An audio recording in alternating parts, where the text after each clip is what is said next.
Bom, estamos gravando nosso último encontro do semestre, né? Próximo semestre, bom, ele tinha anunciado, vou fazer igual o Lacan, né? O Lacan, o Lacan tinha anunciado 4, 5 e o 6 e terminou não fazendo, fez só o Santoro, né? Eu tinha anunciado a vocês que nós, aqui do 23, iríamos para o 24, para o 25, 26 e 27, a ideia era essa, né? Mas, no meio do caminho, tal como o Lacan foi convidado pelo Jacobert, que era um especialista em Joyce, né, a participar de um evento sobre o Joyce, e ele então deu uma palestra, que é essa palestra, essa conferência que vocês conhecem, é Joyce o Sintoma, que eu já disse para vocês que são duas, né, diferentes, tá? Tem uma versão no seminário, no próprio seminário, no fim do seminário tem uma versão, e no outros escritos tem a outra versão, elas não são iguais, tem o mesmo nome, Joyce o Sintoma, mas não são iguais, tá? Mas, enfim, o que é que aconteceu aqui nesse meio tempo? Nós, tá entrando gente, nós fundamos uma escola aqui em Fortaleza, temos alguns colegas aqui que participam da escola, que se chama Litoral Escola de Psicanálise. E aí, nós ainda estamos nos organizando e vamos oferecer atividade de a partir do próximo semestre. Atividades, né, nós estamos trabalhando juntos e estudando, e desde o começo de 2023, não é isso? Foi? Nós nos reunimos, começamos a estudar sobre a formação, vários textos do Lacan, Proposição e Companhia Limitada, né? Os textos de Lacan, de Freud e Lacan sobre a instituição, sobre a escola, e sobre a formação do analista. E agora, em março, né, e de lá, aí começamos a trabalhar juntos, fazer esses estudos. E boa noite, Carol. E agora, em março, se eu não me engano, nós fundamos. O objetivo desse encontro era exatamente vir a fundar uma escola, né, de psicanálise. Então, em março desse ano, nós fundamos a Litoral Escola de Psicanálise. Então, o que é que eu pensei? Então, o meu seminário vai passar a fazer parte, no próximo semestre, né? Vai passar a fazer parte das atividades da Litoral, tá? Eu não sei ainda, nós teremos uma reunião sábado para planejar e organizar essas atividades, tá? Mas aí, o que é que eu pensei? Né? Que, como são as primeiras atividades da escola, eu fiquei achando que talvez fosse mais interessante, porque o seminário 24 é um seminário assim, meio pancada, né? Meio barra pesada, que implicaria assim, ter passado por esse, pelo menos por esses seminários que a gente vem estudando, né? O 21, 22, o 23, pelo menos o 21, 22, 23, entre outros. Né? Então, eu fiquei pensando na possibilidade de seria talvez mais interessante a gente retomar as discussões ao invés de eu ir para o 24, eu voltar para o 20. Né? Porque nessa sequência, eu comecei do 21. Eu já dei um seminário há muito tempo atrás, não sei quanto tempo, sobre o seminário 20, não sei quanto tempo, não me lembro mais, mas pelo menos talvez uns 8 a 10 anos atrás. E então, é, eu pensei nessa possibilidade. Eu confesso para vocês que ainda não decidi, mas estou pensando, então eu estou tendendo a isso. É muito provável que seja assim, mas ainda não está fechado, porque eu acho o seminário 24 um seminário também muito interessante, muito inovador, né? De todo modo, se a gente não for para o 24, eu passei para vocês um artigo meu que foi publicado, né, há pouco tempo, que ali eu faço não só sobre o seminário 24, mas faço uma leitura de várias questões que se apresentam no seminário 24, né? Que é um artigo que eu agora não me lembro o nome, mas eu coloquei no, no grupo para a gente, né? Tá certo? E aí vocês podem... Bom, nós nos comunicaremos e aí eu digo para vocês qual será a minha decisão. Mas é provável que a gente volte para o 20, o que é um seminário também muito interessante, muito marcante, né?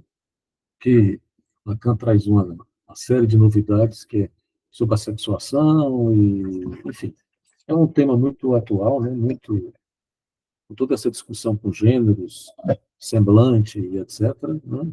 Mas, enfim, o que não quer dizer que eu tenha abandonado a ideia de ir para o 24, para o 25, para o 26 e para o 27. Tá? Estou só fazendo um pequeno retorno, tá certo? Mas, enfim, a gente se comunica. Vamos, então, aqui começar, né, nossa discussão, nossa conversa. Queria saber de vocês se tem alguma questão, como sempre faço, que queiram colocar, alguma dúvida das lições, como hoje é o nosso último encontro do semestre. Eu recomendei que vocês trouxessem também as dúvidas, as questões de vocês, apesar de que eu também planejei falar um pouco mais do Joyce. A gente já falou muito do Joyce, talvez muito não, mas já falamos de vários aspectos, né, do Joyce, dessa leitura que Lacan faz do Joyce. Eu tinha achado que seria bacana a gente concluir retomando essa leitura que o Lacan faz do Joyce em todos os aspectos, né? Não só da obra, mas de toda uma questão estrutural do Joyce que Lacan utiliza para pensar o Santome, para pensar uma série de coisas. Tá? Mas então, vocês têm aí alguma questão?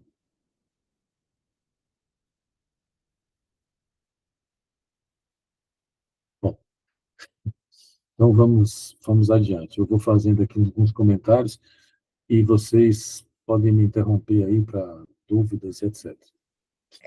Leonardo, oi. Oi, Daniela. Oi, tudo bom? Eu tenho uma pergunta, sim.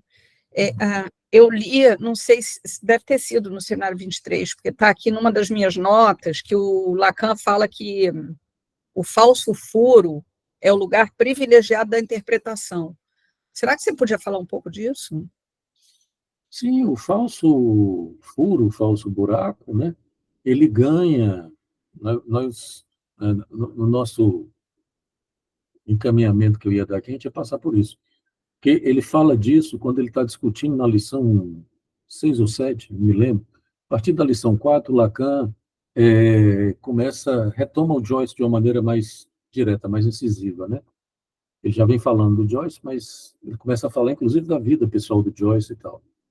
E na 6 ou 7, não me lembro bem, ele vai falar dessa relação do real com a verdade, né?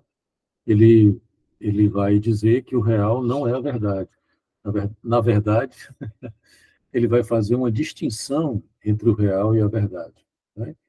E aí, vocês lembram o que é um falso furo, né? Um falso buraco. Deixa eu fazer aqui rapidamente, só para vocês lembrarem, quem não lembra, né? As últimas...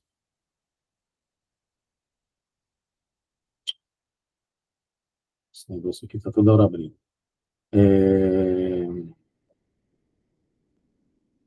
Lembrando para vocês que é uma forma, inclusive, de fazer o borromeano, né?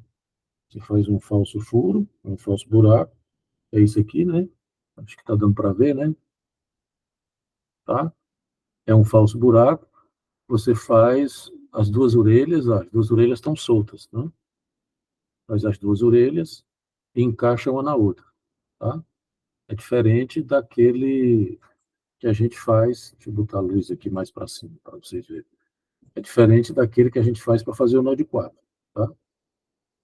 O nó de quatro termina tendo dois falsos buracos, tá? Mas isso aqui você encaixa, tá? Aqui, ó. Bom, e aqui você tem o tal do falso buraco, tá? O que é que acontece com o falso buraco? Ele não tem consistência, tá? Porque lembrem-se que Lacan, desde o RSI, ele vai dizer que a consistência é dado pelo 3. Por isso que Lacan conta até 3. Ele diz tudo começa com o 3. Tá? Lembrem-se que o 3 do Lacan não é o 1, numericamente falando, não é o 1, o 2 e o 3. É o 0, o 1 e o 2. Tá? Para Lacan, a consistência sempre é dada a partir do 3. No RSC ele discute muito isso, ele brinca com as armas da Bretanha, né? Não sei se vocês lembram. A história de que os soldados colocavam as armas de 3, né? Assim, cruzando as armas, se você colocar só dois rifles, dois fuzis, né? Dois fuzis, os fuzis não se seguram. Mas se você bota 3, eles se seguram. Então eles ficavam seguros. Vocês já devem ter visto isso em filme, né? Tá? Então, para Lacan, a consistência é dada pelo terceiro. O que é que ele vai falar aí, respondendo diretamente à pergunta da Daniela? Ele vai dizer o quê? Que a interpretação do analista, deixa eu só concluir aqui, para fazer o borromeano, basta você passar o terceiro no falso buraco. E aí ele ganha consistência.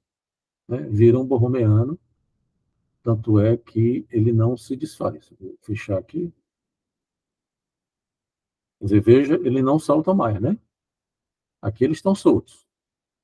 Com o terceiro, ele não salta mais. E aqui a gente tem um borromeano, tá? É porque ele não está no formato tradicional. Certo? Aqui. Ok? Borromeano. Tá? O que é que o Lacan vai dizer? Voltando aqui para o falso furo, né? Deixa eu desfazer. É que a interpretação, ela tem um certo efeito de verdade, porque ela faz exatamente isso. A intervenção é a interpretação, ela implica esse atravessamento do falso furo, né? Porque a intervenção ou a interpretação do analista, ela faz isso, né? Ela atravessa o falso furo e dá ao falso furo, falso buraco, uma consistência, tá? Isso quer dizer que por isso que a interpretação ela tem um efeito de verdade, porque ela introduz o terceiro consequentemente, introduz o real. Tá? A intervenção do analista implica, é por isso que uma análise não é um bate-papo ou um papo furado. Tá?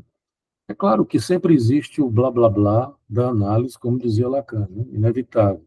O sujeito fala, ele falava da fala vazia, da fala plena, isso lá desde o começo. Né?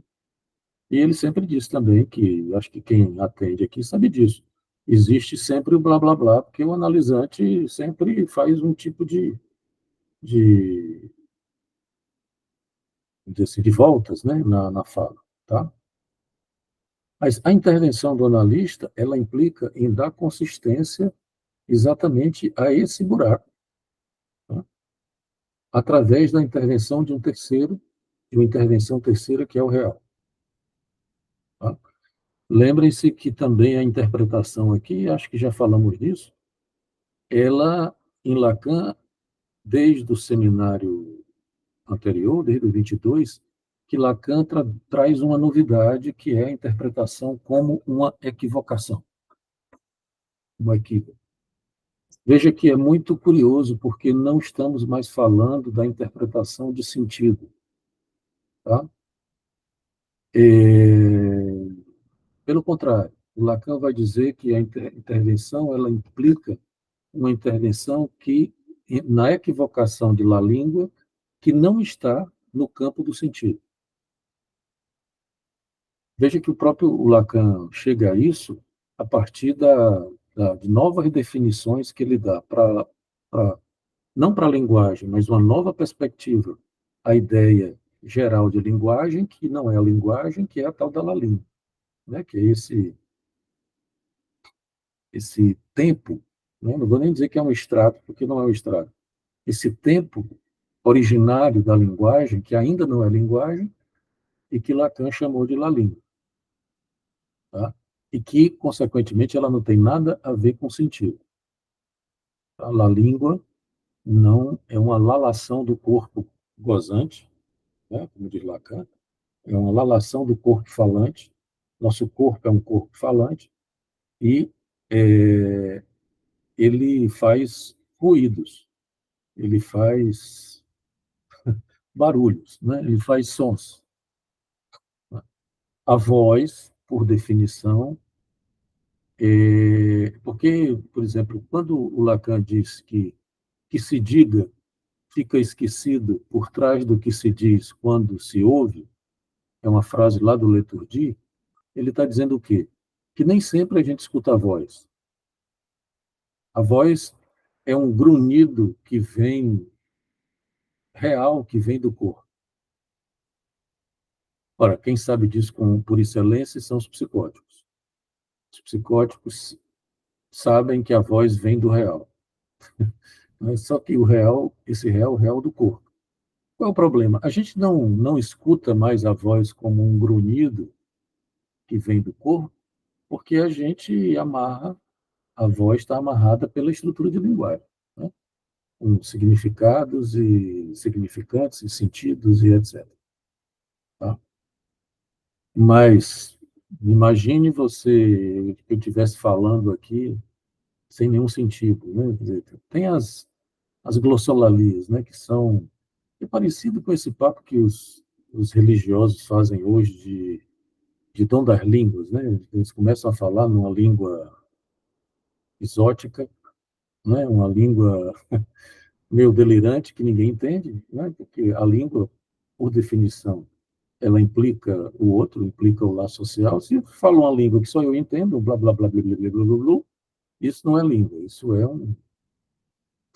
uma glossolalia, né?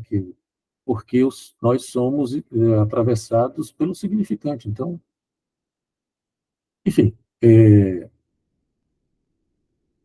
então veja que a equivocação, a intervenção, que o outro aspecto, além de la língua, é a própria definição de sintoma, nova definição de sintoma. O Lacan, e aí a gente já entra no Joyce, né? O Lacan vai dizer o quê? Que o sintoma, ele é uma assinatura do sujeito, do parlete. Veja que a assinatura não tem sentido, da mesma maneira que o nome próprio. Né? É claro que existe sempre essa coisa do dicionário de nomes e etc., mas isso é bobagem, né? Quer dizer, o sintoma, ele é uma primeira marca, uma primeira grafia, uma primeira assinatura do parlete que não está articulado com o sentido. Tá? É isso que Lacan quer dizer. Vocês lembram do Novo Romeano, lá da figura do nó? Deixa eu apresentar a figura do nó aqui, porque acho que essa questão do sentido é importante. Se rapidamente eu abro aqui para...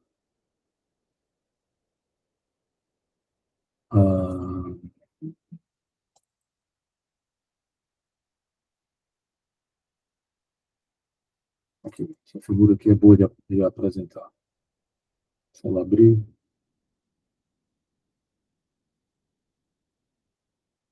Oxe, não está abrindo.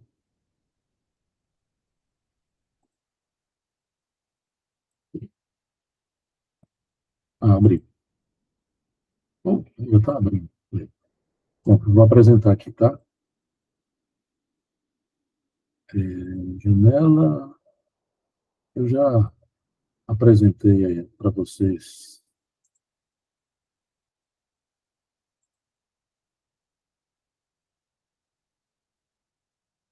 Espelho infinito, que é isso? Bom, estão vendo aí, né? Deixa eu aumentar um pouquinho. Eu não sei por que está pequeno assim, não.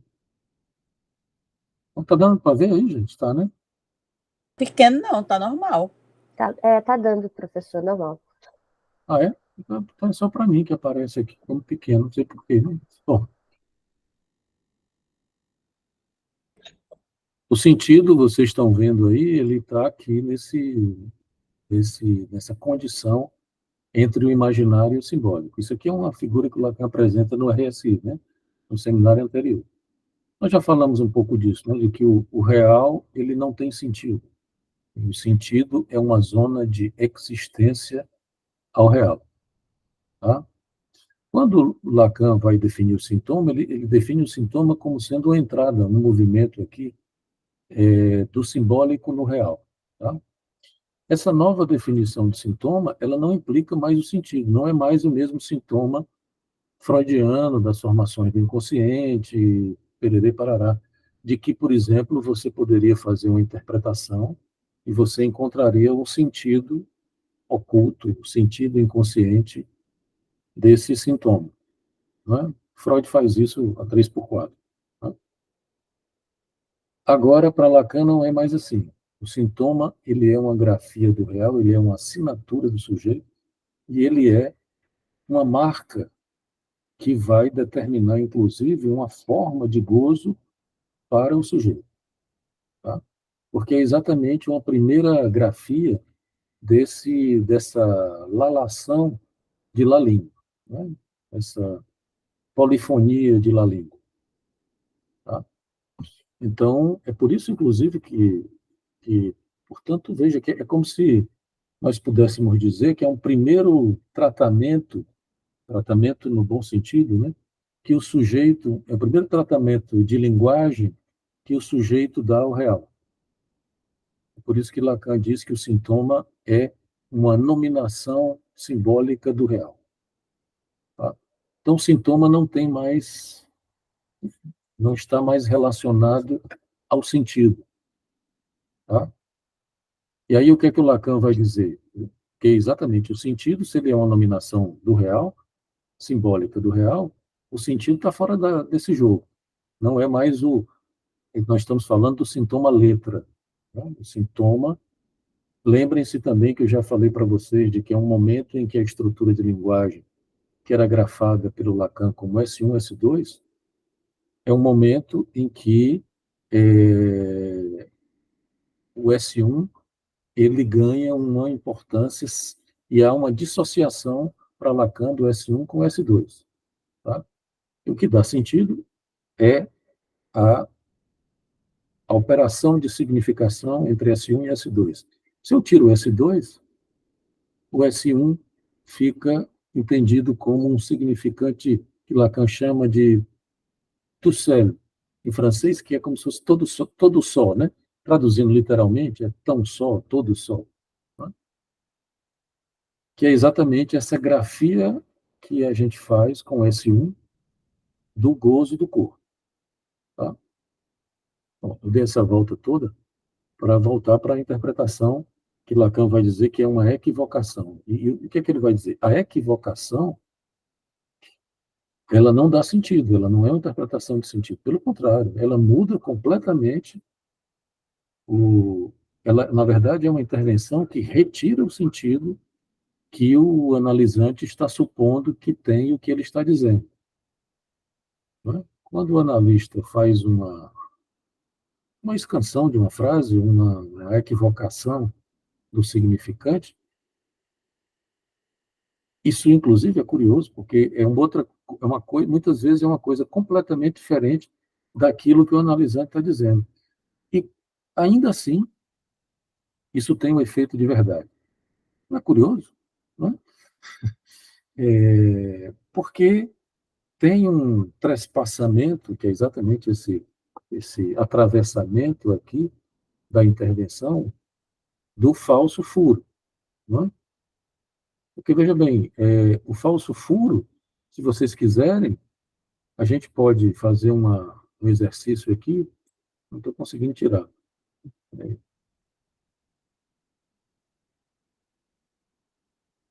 Bom, o falso furo, por exemplo, é a possibilidade de você amarrar S1 e S2. A amarração de S1 e S2 é sempre falsa. É isso aqui. Né? Ela não tem consistência. Claro que o Lacan dava uma consistência à significação através do falo, do nome do pai e tal. Né? Essas coisas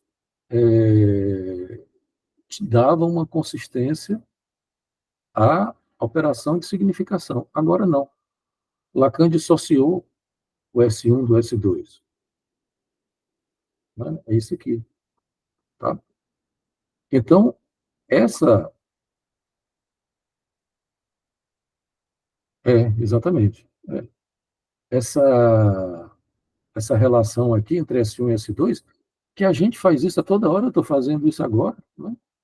Estou falando para vocês e amarrando S1 com S2, mas eu posso, daqui a pouco, cometer um ato falho. É claro que a gente não deve fazer essas coisas fora da clínica, né? Mas, obviamente, que eu posso cometer um ato falho qualquer, e a gente comete ato falho a toda hora, né? E aquilo que eu estava dizendo virar outra coisa, né? Completamente diferente. E demonstrar como isso aqui é falso. Tá? Quer dizer, quando eu cometo um lapso, um ato falho, tem uma coisa que se atravessa aqui, né? Que dá uma consistência. Tem alguém querendo falar, gente? Não, né? Alguém levantou a mão? Não. Vi alguém comentário aqui. Entende? Mas essa consistência, exatamente, ela é dada pelo terceiro. Não pode ser qualquer coisa. Né? Não pode ser, por exemplo, a intervenção. Por que que a psicanálise não é uma prática religiosa? Né? No sentido da como a religião faz, porque a religião trabalha com isso aqui. Ela acredita nessa amarração, nessa falsa amarração entre S1 e S2. Quando Lacan diz que a realidade psíquica é religiosa, ele diz isso lá no seminário RSI, ele está dizendo isso também, né? A gente, porque é fato, para que eu esteja falando para vocês aqui, e supondo que vocês estão me escutando e me entendendo, eu preciso crer no grande outro, nisso aqui. Eu preciso acreditar que há uma amarração de sentido, de significação, e que vocês estão entendendo. Não é verdade? Eu preciso crer nisso aqui. Porque, obviamente, é claro que no laço social, nos discursos, eu não posso estar toda hora interrogando isso e equivocando a fala das pessoas, né? Não posso fazer isso, tá? Só quem fez isso foi o Joyce. Só o Joyce não, né? Quer dizer, estou dizendo só o Joyce para usar ele como ilustração. O Joyce fez isso, está toda hora fazendo equivocações, né, na escrita, porque não era, obviamente que era na escrita, mas também no efeito da escrita. Né? A gente não faz isso, a gente não é tão subversivo assim, né, ao ponto de que, se eu estou falando aqui, é porque eu creio no sentido religioso, pelo menos assim. É claro que depois de uma certa análise, um certo tempo de análise, você fica advertido, né? De que, por exemplo, eu tenho absoluta certeza não, porque absoluta certeza é sempre paranoica, né? Mas eu tenho certeza de que o que eu estou dizendo aqui, não está sendo escutado por vocês da maneira que eu estou dizendo. Tá? A gente está só fazendo esse acordo aqui, que é um falso acordo. Tá?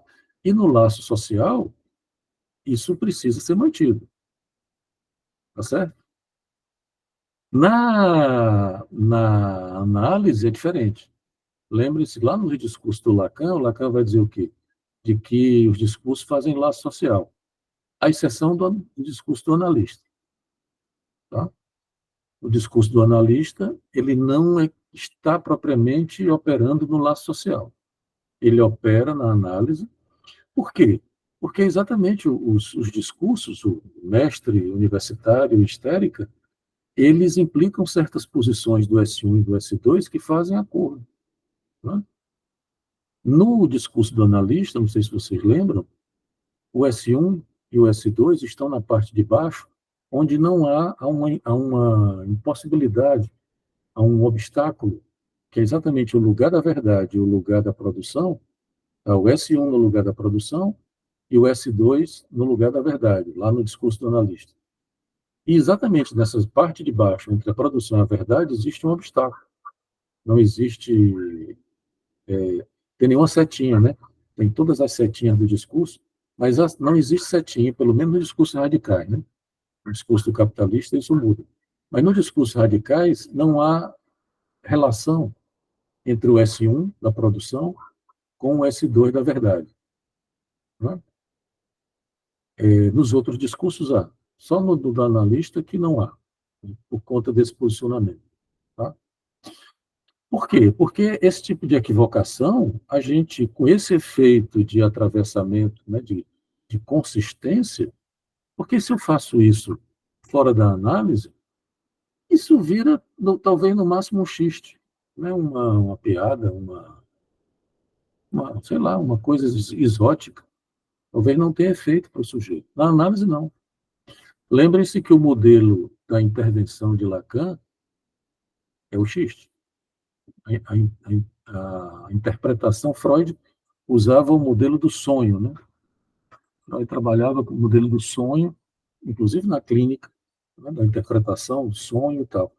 Para Lacan, não. Para Lacan é o modelo do xiste, que ele trabalha desde o seminário 5, tá? Que é exatamente isso, uma outra significação que aparece meio que de repente, né, por conta de uma equivocação, né? E por conta exatamente de que essa amarração aqui ela pode ser desfeita, né? Não agora porque tá amarrado. Então a intervenção introduz essa condição real, tá? E isso tem um efeito de verdade, tá? Quer dizer, ele vai dizer no seminário aqui, ele vai fazer essa distinção entre o verdadeiro e o real, ele vai dizer que a verdade ela produz um sentido, o real não. Né? Há uma... Está amarrado. O que está amarrado? Sim. Não é? Quer dizer, é uma distinção importante que Lacan, porque normalmente a gente se equivoca com isso, né? De que a verdade, inclusive até para toda essa discussão da psicanálise com a ciência, né? Que eu já disse para vocês que a minha posição é contrária à de muitos analistas aí que dizem que, né, defendem que a psicanálise é uma ciência. A psicanálise não é ciência e não pode ser uma ciência. O que não quer dizer que ela não seja mais rigorosa do que a própria ciência para o que interessa a ela, que é a clínica. Primeiro, o real não é a verdade. O Lacan, inclusive, faz, no seminário, na lição 5, eu acho, ele faz essa discussão, né, entre o real e o verdadeiro. Ele vai dizer o quê? Que o verdadeiro, como ele vem da lógica, ele trabalhou com a lógica até pouco tempo, né, considerando os seminários, até o seminário 20, né? No seminário 20 ele está com a lógica. Do seminário 20 em diante, essa coisa da lógica dos matemas são ultrapassadas pela lógica borromeana. Né? Aí vejam que na lógica, o que é verdade ou não é uma questão de uma acessão verdadeira ou falsa. Tá? Veja que na lógica, dependendo de onde você coloque os predicados e os enunciados, qualquer coisa pode ser verdadeira. Tá? É muito curioso isso. Tem toda uma série de paradoxos aí que Lacan discute na lógica lá, nos seminários anteriores ao seminário 20, tal, né? Até o seminário 20. E ele vai dizer isso, de que o real ele não é a mesma coisa que a verdade, porque ele não produz um sentido. Tá? Agora, isso aqui também equivale a uma operação que Lacan fez no seminário anterior, que é o que ele chama de abertura das retas. Nós ainda não falamos disso, né? Lacan pega a cadeia borromeana e aí ele abre uma das retas. Ixi, abrir a outra cruz vai desfazer. E ele usa uma lógica lá do geômetra, né, do matemático Desargues, que é uma coisa que certamente vocês estudaram lá no ensino fundamental, segundo grau, né, que é a história de que uma reta ela se encontra no infinito, se fecha no infinito. Tá? Então, se eu fizer essa abertura da cadeia borromeana de 3, isso aqui permanece sendo borromeano. Você diz, mas abriu, deixou de ser borromeano. Não. Ele brinca com isso lá no seminário RSI, dizendo o quê? Que se eu faço essa abertura aqui, ela continua sendo borromeana, porque essa reta branca, que está aqui, o branco para a gente é o simbólico, né? Ela se fecha no infinito. Então, posso considerar que esse desenho aqui continua sendo borromeano. Tá? E ele faz assim, uma série de questões que eu acho muito interessante, assim, essa questão da abertura das retas. Ele desenha, né? Eu acho aqui que no seminário também tem o desenho de uma reta aberta, né? Acho que na segunda ou na terceira lição. Porque eu acho que, viu, Daniela, voltando à sua questão, eu acho que isso mostra, por exemplo, nessa lição aqui, nesse seminário, ele demonstra uma coisa que eu já achava que era desde o seminário RS1. RS1. Olha, o lápis, tá vendo? RSI. O RS, bom, o RSI faz 1, né? Tudo bem. Ele lá que vai dizer que é 1, né? Isso aqui é 1, né? O que é que eu dizia lá, inclusive eu escrevi isso no texto, inclusive que eu apresentei lá para o pessoal do MEPS, de que a intervenção do analista faz isso. Né? Uma intervenção do analista faz um tipo de abertura de qualquer corda, seja do imaginário, seja do real, seja do simbólico. Tá? Então, ela abre, ela joga ao infinito. Tá? Ela abre as possibilidades de significação e de sentido. Tá? Mas, exatamente porque ela leva ao infinito, é que a gente fica sabendo, ao fim de uma análise, né, o Lacan dizia isso, eu até estava comentando isso hoje na universidade, e que ao fim da análise o sujeito fica advertido, por exemplo, fica com um desejo advertido. E a gente também fica advertido de que isso aqui não termina, de que eu não consigo a última palavra, ou a primeira palavra, ou a verdade verdadeira, né? A verdade da verdade. Isso não, não acontece. Tá? Mas veja que agora Lacan, por exemplo, no caso de La Língua, por exemplo, a história da verdade, ela é possível você pensar do ponto de vista da linguagem.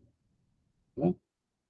No caso de La Língua, é complicado você pensar com a verdade, porque lembre-se que, por exemplo, na própria lógica, a verdade ou a falsidade de uma sentença ela é dada pela sentença, pelo algoritmo. Né? Quer dizer, você disse se ela é verdadeira ou não. Como é que você vai fazer isso com a equivocação de La Língua? Quer dizer, La Língua não está atrelada à verdade, ela está atrelada ao real. Tá? É uma diferença. Então, da mesma maneira que o sintoma, sendo uma assinatura do sujeito, ele não está atrelado ao sentido, ele está atrelado ao real, está vinculado ao real. Tá? Então, isso é muito interessante para... E aí o Lacan diz uma coisa também muito interessante, né? A única coisa que temos para subtrair o sintoma é a equivocação. Ele vai sugerir que a equivocação significa o quê? Que na equivocação você subtrai o sentido do que o sujeito dá ao sintoma. Tá? Que o parletre dá ao sintoma. O sintoma, rigorosamente, não tem sentido, porque ele está vinculado ao real. É claro que, a partir daí, você pode ter, por exemplo, o sintoma metáfora do Freud, que é o sintoma formações do inconsciente, né? Que aí você já pode vincular o S1 com o S2. Mas Lacan, como eu disse para vocês, desde a primeira vez que a gente se encontrou, Lacan, ele desce, né, até o nível de La Língua. Tá? Então, enfim, não sei se deu para esclarecer aí, né? Quer dizer, uma interpretação para Lacan, ele precisa, quando o analista equivoca La Língua que ele escuta na fala do analisante, ele está tirando da estrutura, ele está reduzindo a estrutura de linguagem à língua. Oi, Simara, diga aí. Boa noite, Leonardo. Esses dias eu vi um texto do Racial e ele fala que o analista deve conduzir a algo de uma direção do Santoro. É mais ou menos isso mesmo? O analista deve conduzir o quê? Ao Santoro. Veja, isso é polêmico, né? Porque você teria que pensar que, de alguma maneira, o sujeito já tem um sintoma, não tem um sintoma, tem uma quarta corda ou não, né? De todo modo, assim, uma das possibilidades seria você pensar isso que você está dizendo, que a análise, ela implicaria, né? Ela permitiria o sujeito a invenção de um sintoma. Seria exatamente um enodamento singular. Porque é como se você dissesse assim, de que algum enodamento, por exemplo, o enodamento edípico, que você pode dizer que é uma quarta corda, né, que faz esse enodamento do RSI. O neurótico tem esse enodamento, que é exatamente o enodamento originário que falta ao psicótico, né, como se o psicótico tivesse só os três. O Édipo não teve função de quarta corda, quarto elo. Mas veja bem, o que é que você faz? Vamos ficar com a análise do neurótico. O que é que o neurótico leva para a análise? Todo um enodamento e uma significação edípica. O que é que o analista vai fazer com isso? Ele vai assinar embaixo? Não. Ele vai subtrair o sentido, que seria o quê? O neurótico chega e diz, ó, a culpa é do meu pai e da minha mãe. Né? É o que todo neurótico diz. É o discurso, vamos dizer assim, edípico por excelência. Se você tiver um paciente culpabilizando o pai e a mãe, é um neurótico, né? Quer dizer, tem um enodamento edípico. E o analista vai dizer, é mesmo? Não, não é? Claro que não. Quer dizer, a análise vai convocar o sujeito exatamente a fazer outro enodamento, que não esse que ele já fez no Édipo, em sendo neurótico. Né? E aí é o que a gente faz na análise. Você vai inodar o RSI, o real simbólico imaginário, à sua maneira, não mais acreditando na religiosidade do Édipo. É isso que o Lacan vai dizer, né? Que o Édipo implica uma certa religiosidade, porque implica uma crença, uma não heresia, né? Uma crença no pai. Quer dizer, o Joyce foi absolutamente herético, porque ele constrói um santoma, né? Sem pai. Quer dizer, o Joyce não faz isso que eu acabei de dizer. Não fez isso, né? Que o que eu acabei de dizer, o que foi? Você tem um enodamento edípico e você, na análise, você constrói outro, a partir do edípico. Qual é a... Eu posso apagar. Posso parar com esse negócio aqui, né? Parar a apresentação, tá? Tá certo? Isso é o que o neurótico tradicional, nós em análise, né, fazemos. Ou pelo menos assim, na direção do tratamento, que aí eu concordo com a ideia do Raciel.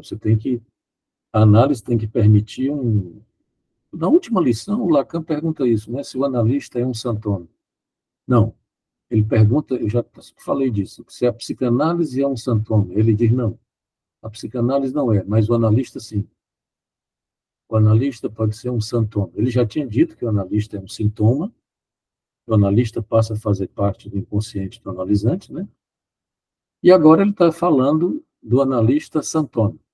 O analista ele tem que possibilitar esse novo enodamento. Para ele possibilitar esse novo enodamento, ele não pode assinar embaixo do Édipo. Ele não pode chegar e dizer, pois é, mas rapaz, que coisa, né? Seu pai, como é que ele faz um negócio desse? Não devia. Claro que não. Né? Ele tem que perguntar ao sujeito qual é a dele, né? O que é que ele vai fazer com isso?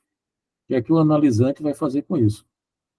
Se o analisante tiver condições de fazer, né? Porque exatamente na psicose, não. Né? A psicose é mais complicado você convocar o analisante a isso. Tá? Porque, bom, enfim. Mas, assim, voltando para o Joyce, né? Pra, finalmente eu falar do Joyce, de fazer o que eu me propus a fazer, né? Oi, Daniela.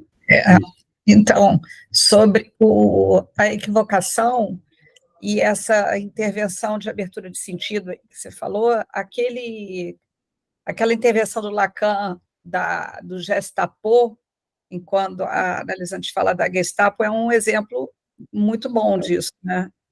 Exatamente. É exatamente isso, né? Até porque, se você imaginem para as pessoas que passaram por isso na Alemanha, o significante Gestapo passa a ser um significante de gozo, não é? De sofrimento. Então, imagine para as pessoas que passaram por isso. Quer dizer, se você falar Gestapo, o cara se treme todo. Né? É uma coisa. É como você falar polícia hoje na comunidade.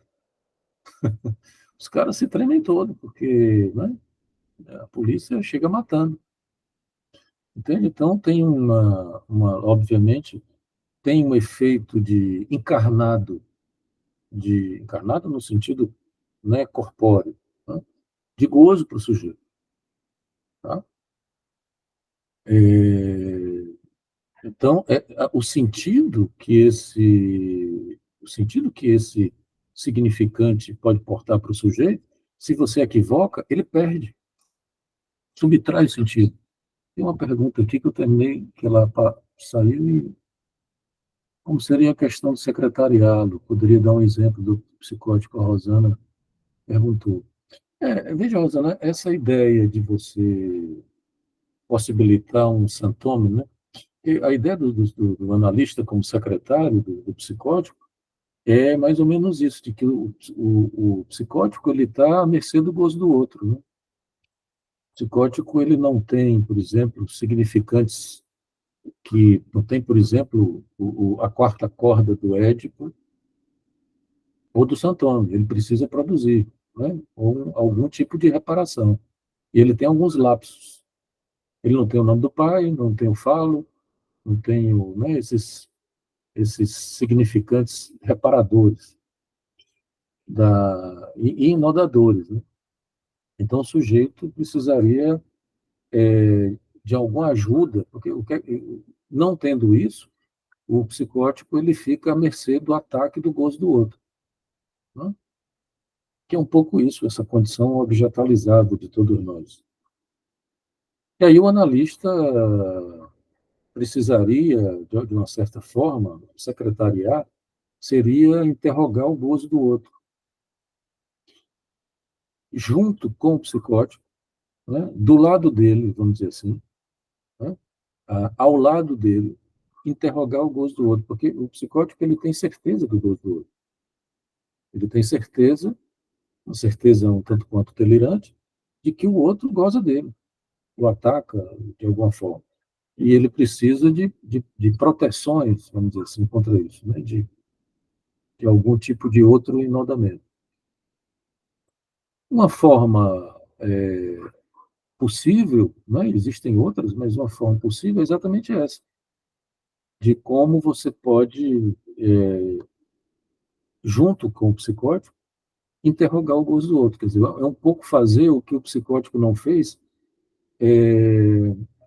lá naquela pergunta que o Lacan faz do que queres, né? Quando a criança, num determinado momento, diante do seu outro, pergunta o que queres. Essa mãe, essa mulher que cuida de mim, que me beija, me cheira, diz que eu sou lindo, ou diz que eu sou fedorento, ou sei lá, né? O que é que ela quer de mim? Alguma coisa ela quer, porque se ela está fazendo tudo isso, alguma coisa ela quer. O problema qual é? É que o sujeito, quer dizer, normalmente o neurótico, ele opera ou constrói essa resposta a partir do desejo do outro. Ele supõe, é claro que o gozo do outro também conta, porque da mesma maneira que a mãe pode me desejar, ela também pode me matar.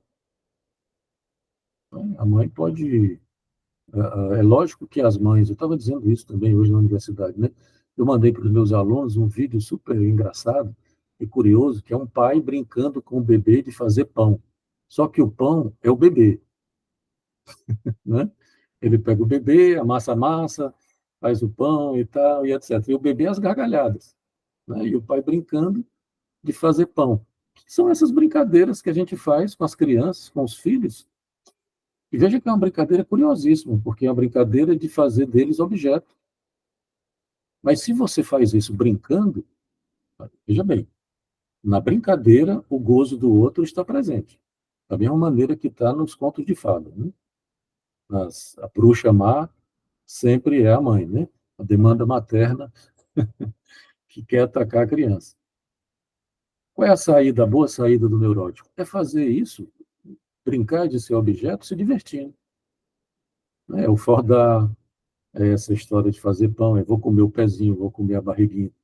Porque você não tem como se livrar dessa condição objetal completamente.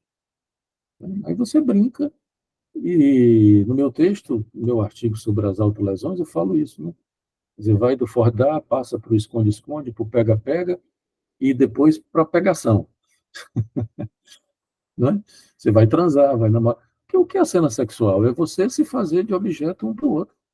Né? Você oferecer seu corpo. Oh, vamos brincar aqui de gozar do corpo do outro, né? De usar o do corpo do outro aqui, só um pouquinho. Né? É mais ou menos esse acordo que existe na relação sexual. Né?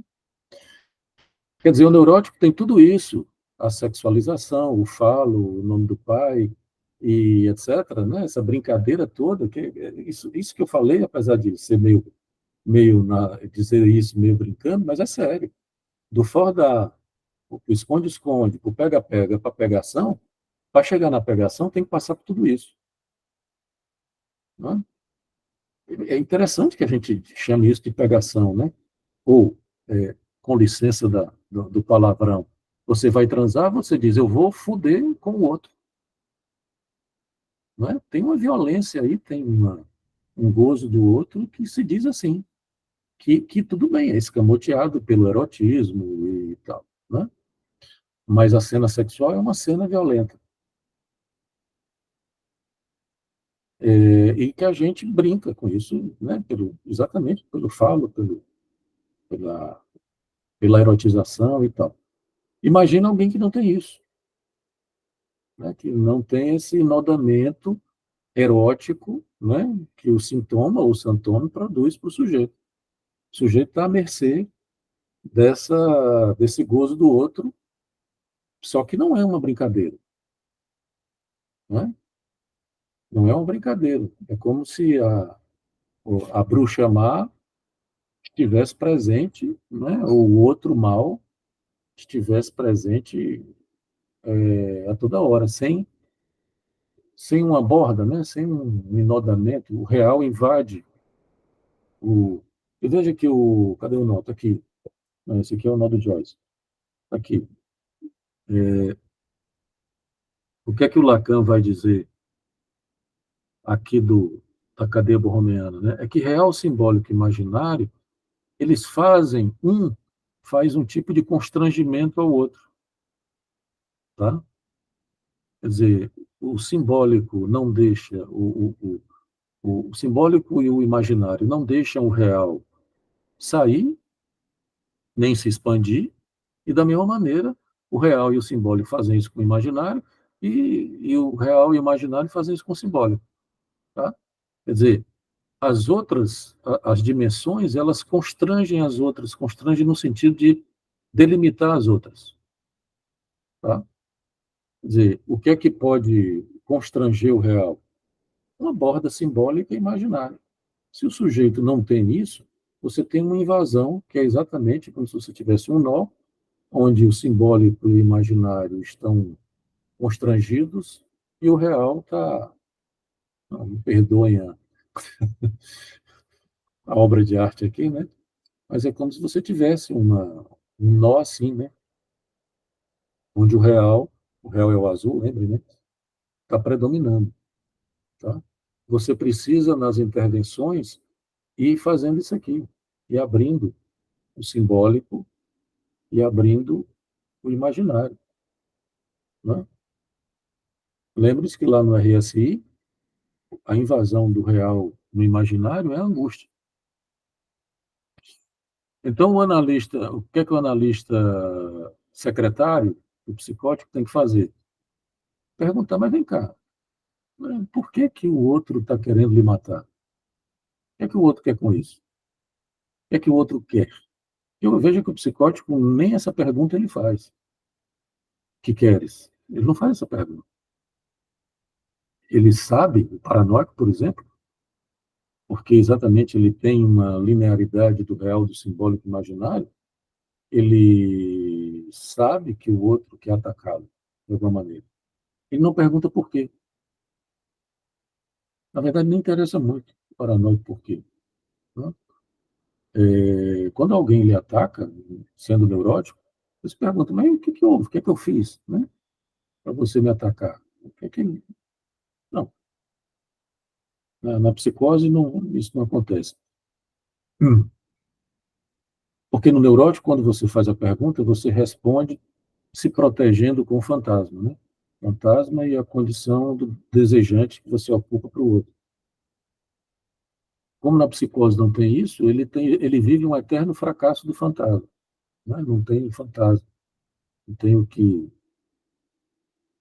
fazer muito com isso. E aí o analista precisa, ele pode secretariar nesse sentido, de interrogar, afinal de contas, o que é que o outro quer com isso? Porque se o psicótico conseguir fazer a pergunta, porque para você responder a pergunta, você precisa primeiro fazer a pergunta. Né? Quer dizer, o neurótico tem essa vantagem de já ter operado isso. Ele faz a pergunta e ele mesmo responde, porque obviamente o outro não responde. O outro dá algumas dicas, mas não é uma resposta. Você constrói, né? O outro tem um dizer de alguma maneira, mas o neurótico constrói uma resposta que é dele, ele que inventa, que é o fantasma. Na psicose, não. Né? Então, quer dizer, o fantasma, existe toda uma discussão também interessante de onde é que a gente situa o fantasma, se o fantasma não serviria exatamente como um quarto elo. Né? O Lacan, lá no seminário, acho que é no 25, ele chega a falar do fantasma como um sexto elo. Né? Ele vai depois falar do quinto, sexto e etc. Mas é como se, de alguma maneira, o que era o fantasma, na primeira... Não que o Lacan abandone a ideia de fantasma, o que era o fantasma fundamental na primeira, no momento pré-borromeano, vamos dizer assim, né, ele se torna, de uma certa maneira, de uma forma muito semelhante, a função disso, ele se torna o Santoro. Não estou dizendo que é a mesma coisa, tá? Mas a função, porque é uma lógica diferente. Tá? Porque, por exemplo, não é o Santoro, não é propriamente uma resposta ao outro. Né? Uma resposta à pergunta dirigida ao outro. Tá? Mas um enodamento, né, singular do real simbólico imaginário. Veja que a heresia, o RSI, para voltar à história do quarto elo, do Édipo como um quarto elo, né, do inodante, a heresia, ou a heresia, o RSI, que Lacan propõe desde o seminário 22, é essa: você fazer, tal como Joyce, na análise, porque quando você faz o enodamento edípico, você faz a partir da percepção. Sim, pois é. É exatamente isso. Quando você... Vou falar agora lá. Quando você faz o enodamento edípico, você faz esse enodamento a partir do um pai, da perversão. Lembram disso que eu já falei aqui, né? A perversão, a versão do pai. Né? E essa perversão, de alguma maneira, coloca o sujeito dentro de uma condição normatizada. Veja que a perversão aqui não é no sentido da perversão tradicional, né? É a perversão, é a versão do pai. O sujeito fica submetido à versão do pai, né? E a perversão que vem a partir daí, né? Quer dizer, o fato de você submeter ao pai não significa dizer que você está curado e que está, pelo contrário, né? Está vendo aí na política, por exemplo, né? O tradicionalismo e a perversão de mãos juntas, né? Atados, né? Uma coisa muito curiosa. As pessoas de bem e a perversão, né? Associados. Muito curioso. Então, na análise, você precisaria fazer, pelo menos essa ideia no momento, viu, Alan? Você teria que fazer algo parecido com o que o Joyce fez. Porque na análise, você não pode mais fazer a partir do um pai. Entende? O que aconteceu com o Joyce? O Joyce faz isso sem pai. Tá? O que é um negócio. O Joyce não teve o Édipo. O Lacan vai dizer, inclusive, de que o Joyce padecia do que ele chama de uma foraclusão de fato. O que é uma foraclusão de fato? Lembre-se que a foraclusão era o mecanismo da psicose lá, desde os textos, desde o seminário 3, a questão preliminar, aqueles textos lá sobre a psicose, a primeira teoria da psicose. Tá? Só que aqui ele vai dizer, é uma foraclusão de fato, porque o pai dele, ele não era um pai ausente, o pai do Joyce. O pai do Joyce, ele estava lá. O problema é que ele não operava como pai. A função paterna ele entregou para os jesuítas, porque o Joyce foi estudar com os jesuítas, né? E era um pai, assim, meio que vivia na farra e tal, e, enfim. Era um pai que não operava como pai, que se depôs da posição de pai, né? É isso que Lacan chama de foraclusão de fato. Quer dizer, você poderia dizer, mas o Lacan não disse que o pai é uma função, né? Qual o problema, então? O problema é que essa função ela não operou, nem com o pai, nem com ninguém, porque você poderia dizer, mas a mãe podia operar, né? De alguma maneira. Bom, isso não aconteceu com Joyce. Tá? Então, o Joyce fez isso, o Joyce não tinha... Oi, Alan, diz. Oi, Alan. Só um minutinho que eu tô tentando ligar aqui, desculpa. Leonardo, porque eu não sei se minha pergunta ela é muito básica ou se, enfim, ela é uma pergunta besta. Mas eu queria saber onde é que está isso. Assim, é no texto do Joyce, no texto literário do Joyce, que o Lacan fundamenta, ele traz a biografia do Joyce para fundamentar isso através do escrito? É uma interpretação, eu brinco dizendo que o Joyce é o Schreber do Lacan, né? Da mesma maneira que o Freud fez um trabalho não sobre o Schreber, porque o Schreber nunca foi paciente do Freud, o Freud fez um trabalho sobre o livro, e o Lacan fez uma coisa que ele não se recomenda fazer, né? Que é como se fosse uma interpretação analítica do autor, né? O Aurélio Souza, por exemplo, disse que isso não se faz. Faz uma crítica ao Lacan, dizendo que o Lacan faz uma coisa que não devia ter feito, né? Que seria uma análise do autor. Mas, enfim, o Lacan faz isso por quê? Porque ele vai dizer o quê? Que na linguagem do Joyce, na linguagem não, na escrita do Joyce, é uma escrita que não tem uma amarração, que é essa amarração do um pai, da perversão.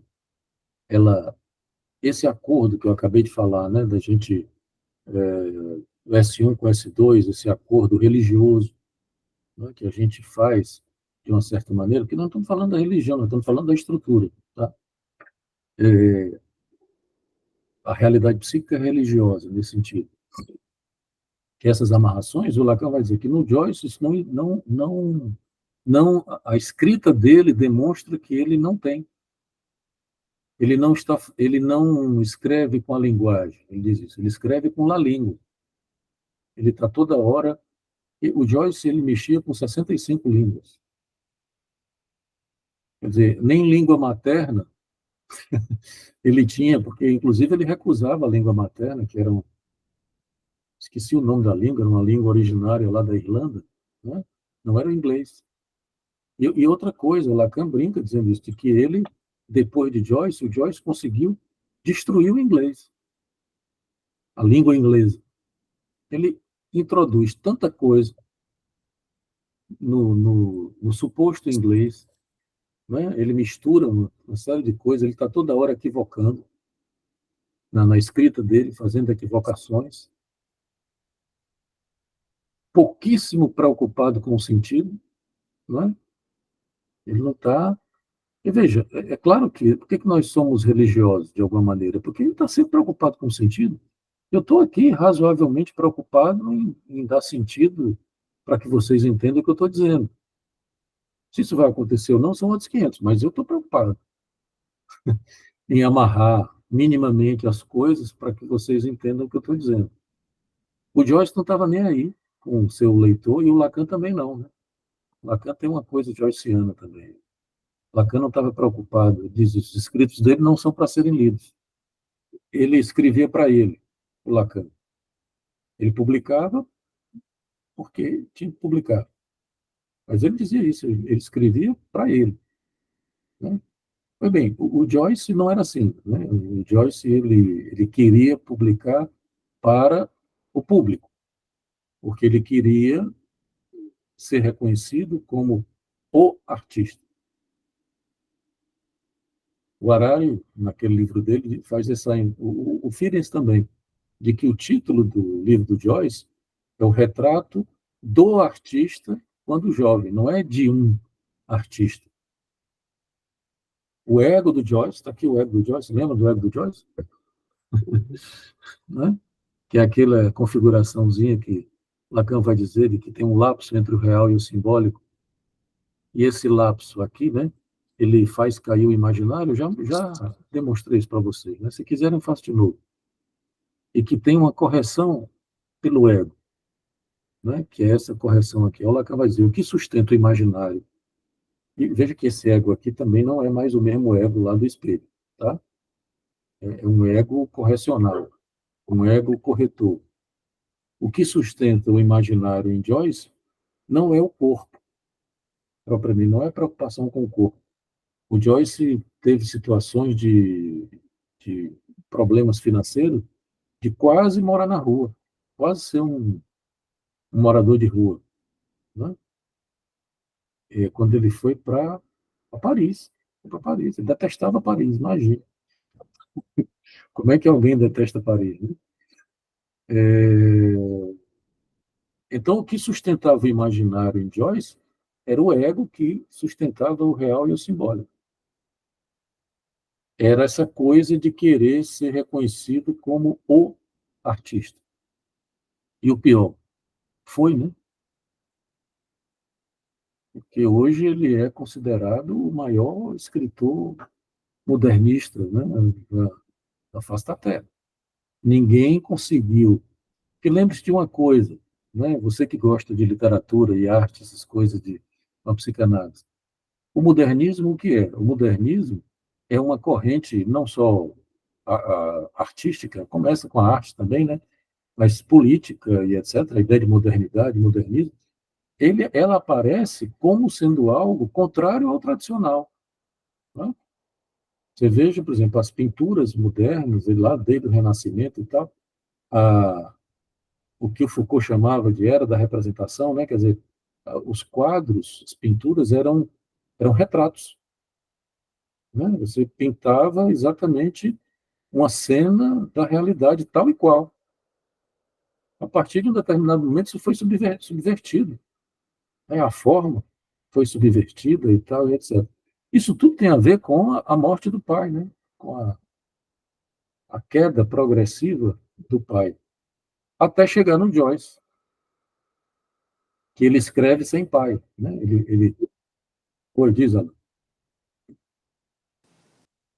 Não, assim, eu mais uma vez não sei o que é que eu quero falar, mas é que, por exemplo, a gente está lendo lá o retrato do artista quando jovem, né? E aí, assim, eu olho assim, eu leio o texto e ele me parece realmente um texto modernista, assim, tem os elementos ali, mas tem uma produção literária que é muito clara, né, assim, de uma construção artística mesmo. E aí, quando você pega, por exemplo, o livro do Schreber, do Schreber mesmo, né, sem ser do Freud, você Sim, vê que ali, de fato, é uma completamente. literalidade de um pensamento delirante, assim, isso é muito claro, né, que não é a produção artística, fica clara essa diferença. Aí a minha dificuldade com entender como é que o Lacan pega isso do Joyce é como é que ele consegue separar isso que é de uma produção e de uma intencionalidade de construir um texto que foge ali de um estabelecimento artístico para romper com essa estética e construir uma nova, e onde é que isso diz de um processo de subjetivação. Entende o que eu estou querendo entender aí nessa construção? Como é que o Lacan consegue definir o que é uma coisa e o que é outra que me deixa Não, inquieto? ele vai estudar o Joyce, né? Ele tinha lá o Jacobé tem uma biografia do Joyce, né? O Jacobé virou, porque o Lacan fazia isso, né? Os caras que ele queria saber de uma coisa, ele chamava um cara para dar aula para ele e tal, né? Como foram os matemáticos, fizeram isso com ele. E o Jacobé também, que foi quem convidou ele para falar do Joyce, ocupado por esse seminário, né? Ele terminou usando o Jacobé como sendo alguém que passava as informações, ele perguntava. Aqui no seminário ele pergunta, né? Quando ele pergunta, o Joyce era louco? É louco. Né? Ele pergunta para o Jacobé. O Jacobé fica assim, meio sem saber dizer muito bem, né? No seminário, tem uma passagem, vocês devem ter lido essa passagem, numa lição, nas primeiras lições, não me lembro mais, né? Uhum. E o Lacan diz o quê? Não, o Joyce não era louco, que é a diferença para o Schroeder. A diferença é essa, de que o Joyce ele tinha um santome. Ele fez, ele fez um santome sem saber,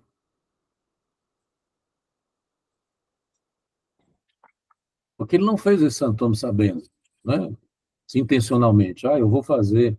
Ele tinha uma intenção egóica, né, de fazer uma coisa subversiva.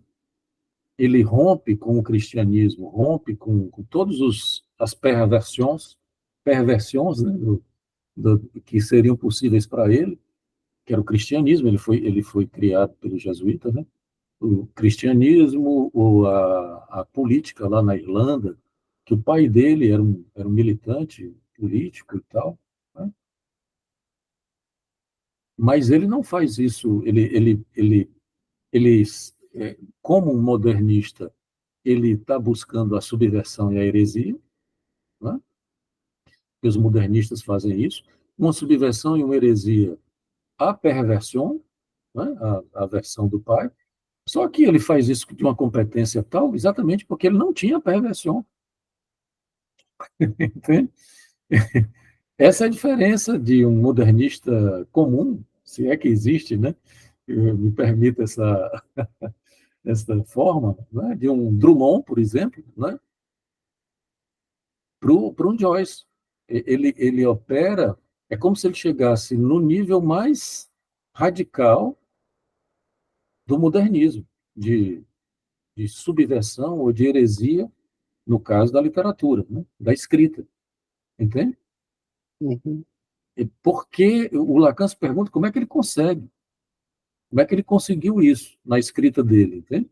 O Lacan fica abismado e pergunta como é que ele consegue, até que ele vai exatamente chegar a essas conclusões, de que ele tem essa história do pai, né, que ele vai dizer, ali tem uma foraclusão de fato, ele faz esse lapso porque ele tem uma questão com o corpo, né? Lembrem de que nesse lapso aqui o imaginário cai, né? Então ele lembra daquela cena que está no retrato do artista, quando jovem, de que é a surra do Stephen, né? Que ele leva, e é como se ele leva uma surra e aparece uma raiva grande e depois desaparece, como se nada tivesse acontecido. E aí o Lacan diz assim, não, veja que não é, no caso dele, a Carol está perguntando se é uma renegação do pai. Não é uma renegação, tá? Ele realmente não tinha um enodamento paterno de um pai, E por isso que ele pode ser tão radical, que é diferente de você subverter, é diferente daquilo que eu estava falando, do neurótico na análise, que tem o enodamento edípico e a perversão e vai contra ela. E consegue fazer subversões. O sintoma, né, de maneira geral, já é um tipo de tentativa de subversão, e o neurótico, a análise pode permitir o sujeito fazer isso. Não é a mesma coisa do Joyce. Entende? É isso que eu estou chamando a atenção de vocês. O Joyce não estava, é como se ele foi inodado e aí estava fazendo um novo inodamento santomático. Não. Não é? Ele não tinha esse primeiro inodamento. Ele produziu com a escrita e com essas 65 línguas. Imagina alguém que sabe 65 línguas. A gente sabe português e olha lá, né? Um inglesinho, um francesinho e tal, né? Entende? Então, ele tinha essa foraclusão de fato, tinha a relação dele com a nora, que era a esposa, tinha uma série de indícios clínicos, entre aspas, né, que dão a Lacan essa ideia. Por exemplo, ele comenta, o Lacan no seminário, por exemplo, a filha, né, ele comenta primeiro a Lúcia, que é a filha do Joyce, que era esquizofrênica, um filho era alcoólatra, né, ele tinha 2 filhos, um filho que era, esqueci o nome dele, que era alcoólatra, que se tornou alcoólatra, e a Lúcia, que era a mais famosa, que era uma esquizofrênica telepata. Né? E o que é interessante, o Joyce acreditava que ela era telepata. Ela passou a vida toda, né, internada, foi consultar o Jung disse que ele era psicótico, e o Lacan disse que não, ele não é louco. O Lacan não diz que ele não é psicótico, porque, curiosamente, o Lacan não usa a terminologia, a nosografia psiquiátrica, né? Não usa mais. O que ele vai usar? Que não serve para nada. Entende? Ele não pergunta se ele é psicótico e diz não é psicótico. Não, ele pergunta se ele era louco. É diferente. E ele não responde, ele não é psicótico. Sou eu que estou dizendo isso aqui. Não, o Lacan não diz isso. Tá? Ele diz que ele não era louco, porque ele tinha um enodamento, a obra, né, dele permitiu a ele esse enodamento sintomático. Não foi o Édipo. Né? Ele não era uma questão dele denegar o pai ou recusar o pai, não. É que ele não tinha, porque ele tinha uma foraclusão de fato. É diferente. Né? Quer dizer, não é a mesma coisa do neurótico que tem essa, como eu acabei de falar, né? Tem que refazer o quarto elo, vamos dizer assim. Não, ele não tinha. Tá? Ou ele foi produzindo esse quarto elo na relação dele com essas línguas todas. O Solé, Philippe Solé, usa um neologismo que ele brinca de que o Joyce ele trabalhava, ele não chama la langue, ele fala les langues, que são várias línguas, né? Ele trabalha, o Lacan até cita o Solé aqui, les langues, né? Com L, langues. Ele manipulava, é como se você imaginasse que o que é que amarra o gozo do corpo, inclusive, que é a língua materna. La língua é a língua materna. Né? É, promotor de justiça. Bom, o Schroeder era juiz. A Rosana está dando um exemplo aqui. Né? O Schroeder era juiz. Né? Veja que o direito, ou um saber qualquer, pode servir de um certo enodamento para o sujeito. O Schroeder estava bem organizado, ele tinha tido um internamento, uma crise, que ninguém sabe direito como é que foi, que não tem muito dado sobre isso, mas tinha saído, tinha sido hospitalizado antes da crise, né, freudiana. Ele teve um negócio lá que ninguém sabe muito bem o que foi internado, saiu. E ele era juiz. Quer dizer, essa posição de juiz, essa relação com a lei via o direito, né, que não era uma lei simbólica, sustentava ele. Até o dia que ele foi eleito presidente do Reichstag, que era lá o Supremo Tribunal Federal, né, o equivalente lá na Alemanha. Aí ele surtou. Ele não conseguiu ocupar esse lugar. Veja, o Joyce não só ocupou, como quis ocupar o lugar do artista, o artista. Né? Então, e ele dizia, eu vou ser lido pelos próximos 300 anos. Já faz 100, né? E a gente está falando dele. Tenho certeza que isso vai acontecer nos próximos 300 anos. Entende? Então, tem uma...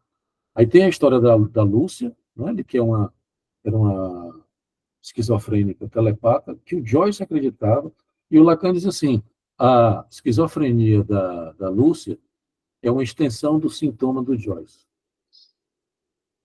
Porque o Joyce, e aí tem a história das palavras impostas, né? A última lição, o Lacan vai falar disso, do famoso sintoma das palavras impostas. Que aí o Lacan vai brincar de que, imagine, que é o que eu estava falando, por exemplo, das glossolalias. Isso é muito comum nas psicoses, né? Quer dizer, você, psicótico, diz isso. Está atendendo uma moça lá no SPA que tem isso. Uma voz que é imposta. Ela é um pensamento que lhe é imposto. A Lúcia, filha do Joyce, interpretava isso como telepatia. E o Joyce acreditava, né, de que um pensamento que vem, eu estou olhando aqui para você, aí me vem um pensamento na cabeça, eu digo que é o seu. Eu tô, entendeu? Teve uma transmissão telepática qualquer aí, e o Joyce acreditava. Tá? E aí o Lacan vai dizer, olha, o Joyce, ele tinha esse...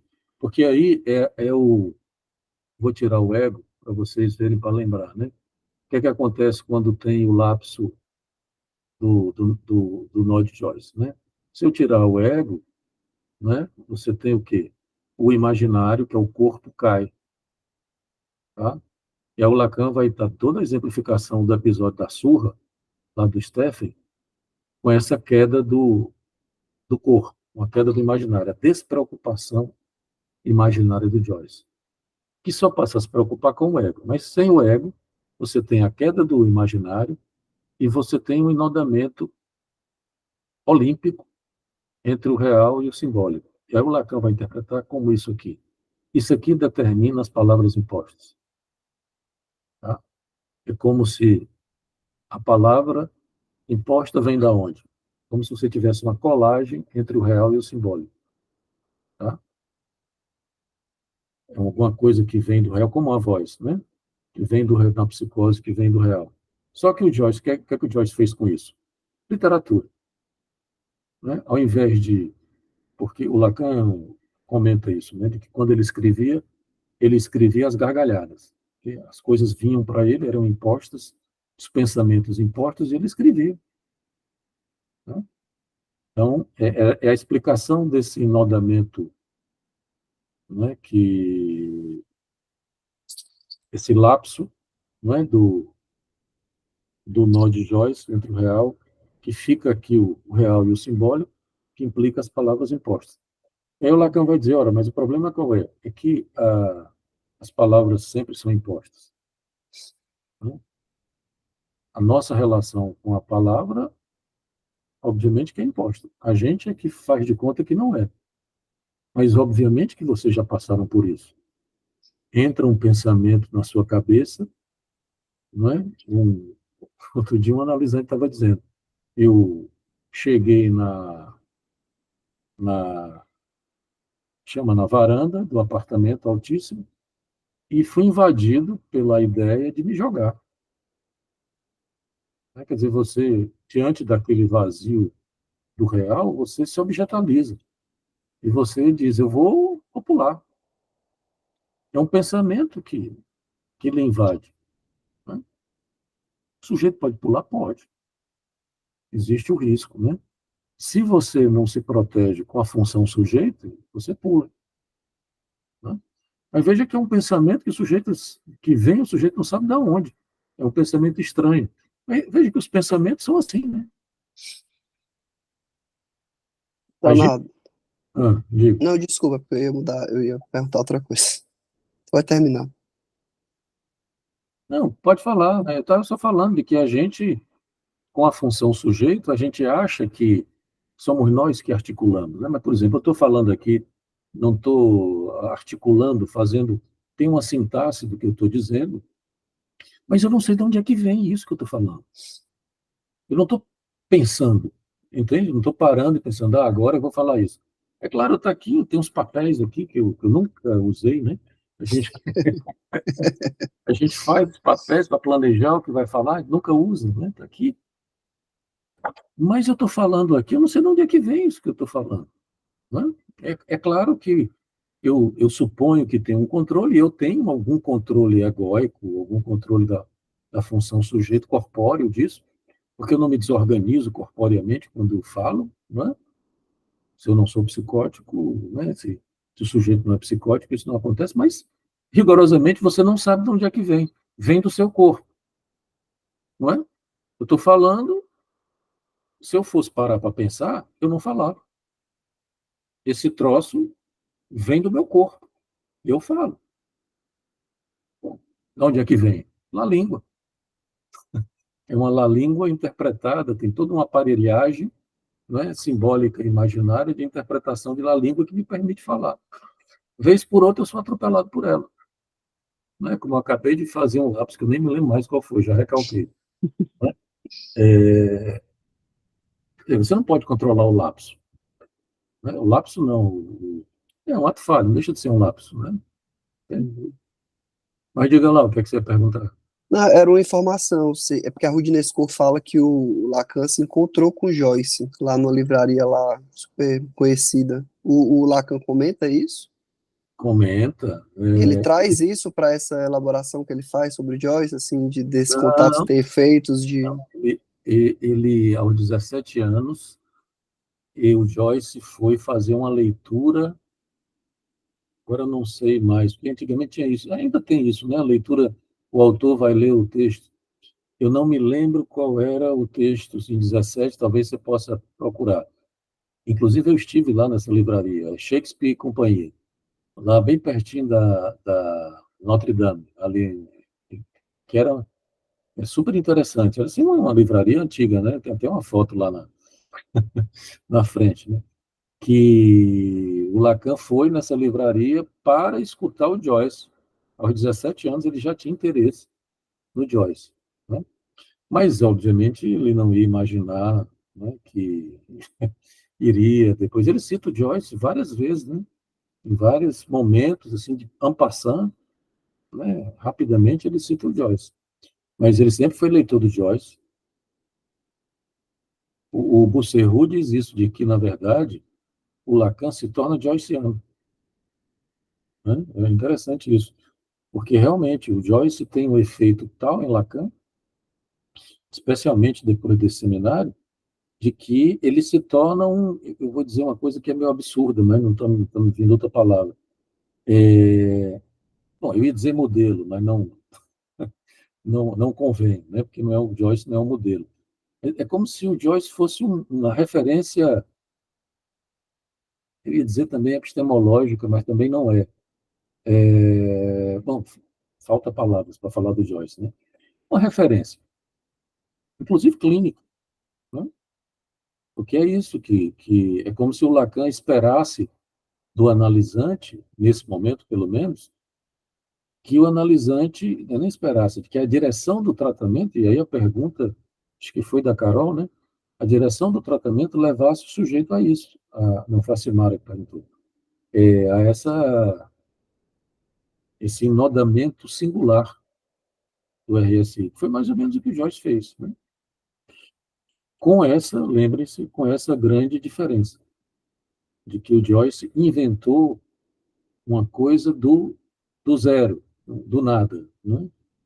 Ele não inventou isso, não é uma heresia à perversão.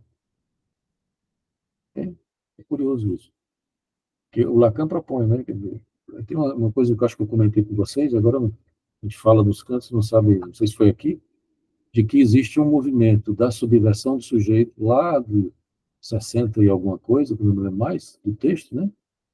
O Lacan sempre falou disso, da ideia de uma subversão no campo do outro, e parará. E é como se fosse um outro tempo, é para além da subversão, a heresia, né? A heresia. Porque a heresia é diferente, é você trabalhar sem o pai. Na subversão implicava ainda você estar no campo do outro, né? E aqui a heresia implica você dispensar o pai, portanto, que possa fazer uso dele, né? Então, é diferente, é um momento diferente da subversão. Não que ele tenha abandonado a subversão, né? Mas é como se fosse uma outra forma. A heresia fosse uma segunda forma borromeana da subversão, né? E a subversão, ele usa o grafo do desejo, né? Aqui na heresia, ele usa a cadeia borromeana, né? Que é um pouco diferente, né? O pai aqui não é um outro, o pai aqui é uma corda. Isso aqui está desfeito, né? O pai é uma quarta corda. O nome do pai. E o pai também, né, já é outra coisa. O pai é o pai nomeante. Não é mais simplesmente o significante nome do pai. Que é essa nomeação que o sujeito precisa fazer à sua maneira, né?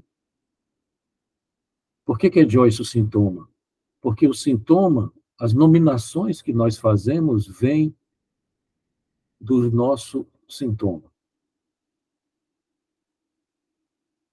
O Joyce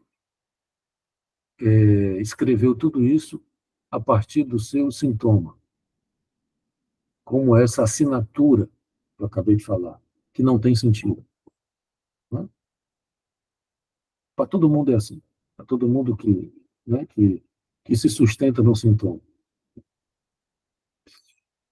O que nós fazemos, ele, de alguma maneira, porta a marca na vida, de alguma maneira, de forma, porta a assinatura do sintoma.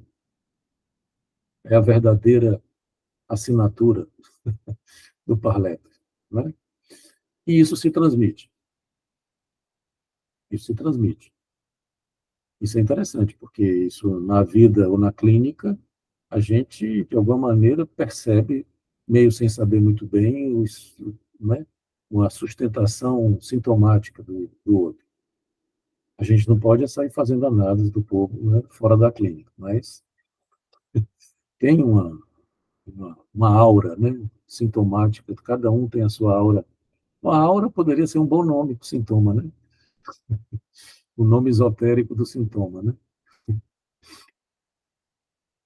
Bom, mais alguma dúvida, alguma questão para a gente concluir? Como hoje é o último dia, vamos fazer mais um, quem tiver, né?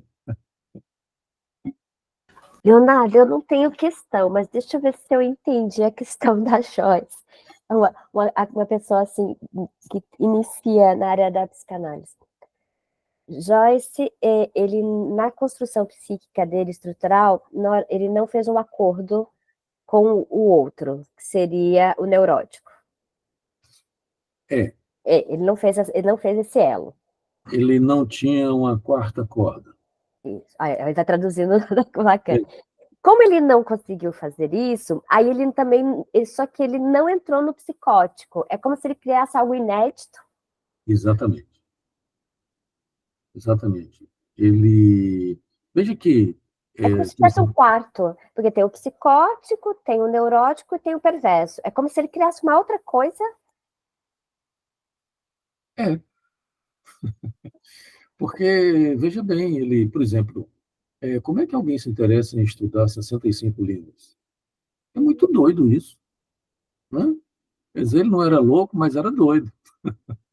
É uma brincadeira, porque é claro que é muito provável que ele tenha se sustentado nesses estudos todos de 65 línguas. Ele dedica a vida a isso, para fazer, e depois ele vai escrever, né? Ele primeiro lê, depois escreve. Entende? Tem uma sustentação qualquer E ele faz releituras de grandes clássicos, né? Sim. De uma outra forma, de uma outra... Ele acessa coisas que, de uma certa forma, essas três estruturas não percebia. Não, ou não dialogava, e ele consegue ser muito inédito nisso. Eu estava lendo aqui, falei, será que ele criou uma quarta estrutura? não, E é por isso que é não, o sintoma? não, ele constrói uma forma, na verdade, ele dá de bandeja para o Lacan, né, essa forma de um enodamento que é inédito, Sim, é supostamente inédito, né? Quer dizer, ele é um sujeito que ilustra, demonstra isso, que a gente não encontra comumente na neurose, na psicose, etc. Né? Porque também a ideia de neurose e psicose fica um tanto quanto ultrapassadas na lógica borromiana. Porque é isso que eu estava dizendo, quer dizer, o Lacan não pergunta, o Joyce era psicótico? Não. É curioso isso. Ele não pergunta. Ele pergunta se o Joyce era louco. É diferente. Ele está meio que fazendo heresia, né, diante da nosografia psiquiátrica. Né? Ele está ultrapassando a nosografia psiquiátrica. E eu já disse isso para vocês ano passado, semestre passado, né, quando a gente estava no RSI, a cadeia borromeana nos permite isso, finalmente, ultrapassar a nosografia psiquiátrica que a psicanálise está atrelada a ela. Por mais que o Freud tenha, e o Lacan também, né, até certo momento da obra, tenham feito toda uma subversão da nosografia psiquiátrica, né, porque mas esse negócio de neurose, psicose e perversão é coisa da psiquiatria do século XIX. Né? A lógica, não só a cadeia, mas a lógica borromiana, que para Lacan é a estrutura, permite você pensar essas coisas de outra forma. Eu estava hoje isso dizendo lá na universidade, numa supervisão. Né? Não tem por que você se apressar para dar um diagnóstico. E nos tempos atuais, especialmente. Né? Porque o nome do pai, né? Ele está meio que caiu em desuso. No seminário 21, para terminar, agora para terminar mesmo, que a gente vai falando, vai se empolgando. Né?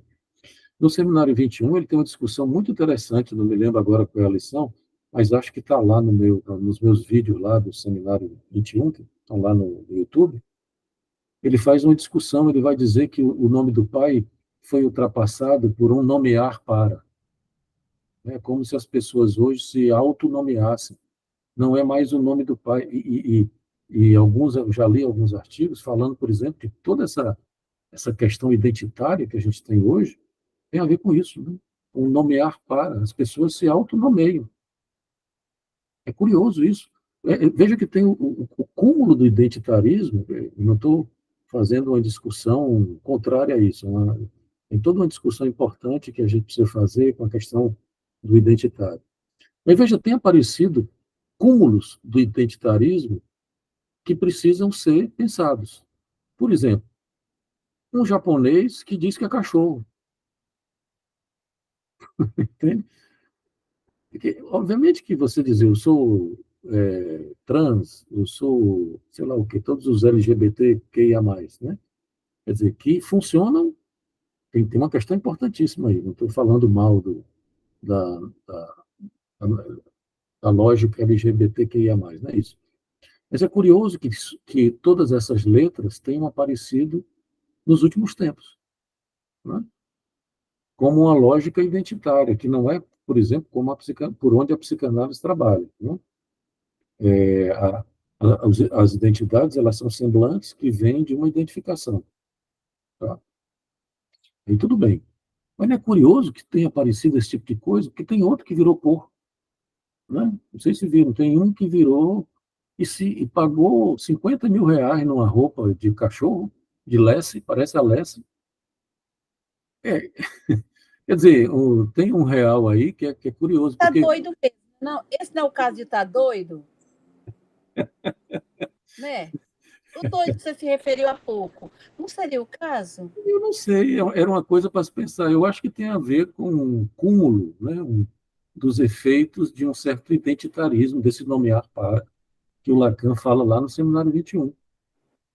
Né? Que você não pode chegar a dizer eu sou um cachorro. Entende? Pois é. Viver como cachorro, vai comer ração, vai ficar no... Não, ele brinca, ele faz um semblante, ele bota a roupinha de Lessie e sai andando, né, com a moça lá, segurando, imagino que ele dá uns latidos e tal. Mas, não é, quer dizer, ele não... Ele vai... A gente fazia isso no carnaval, né? A gente fazia isso no carnaval, agora tá virando na vida real. Não, mas não é isso, é diferente. Eu quero dizer, eu É sou... que ele fez plásticas mesmo, ele é um cachorro. Eu vi, o caso é apavorante. Bom, tem outro também que apareceu que era porco, né? Enfim, são questões interessantes, tá? Então, gente, vamos terminar. Queria agradecer a vocês aí a participação, né? Dizer que vamos continuar os estudos. Eu só não sei, eu estou decidindo isso, se a gente vai para o 24 ou volta para o 20, né? Eu não tenho condição de fazer os dois, né? Não dá para... Se desse, se tivesse tempo, eu até faria, mas não dá, tá? E aí não se preocupem, porque quando a gente decidir isso, eu me comunico com vocês, dou informação e a gente retoma. O seminário 20 é muito interessante também, né? Tá bem? Tchau, tchau para vocês. Deixa eu parar aqui a gravação, né? Tchau, tchau, professor. Obrigada, boa noite. Até o próximo. Obrigado, Leonardo. Boas férias. Pessoal. Tchau. Obrigada.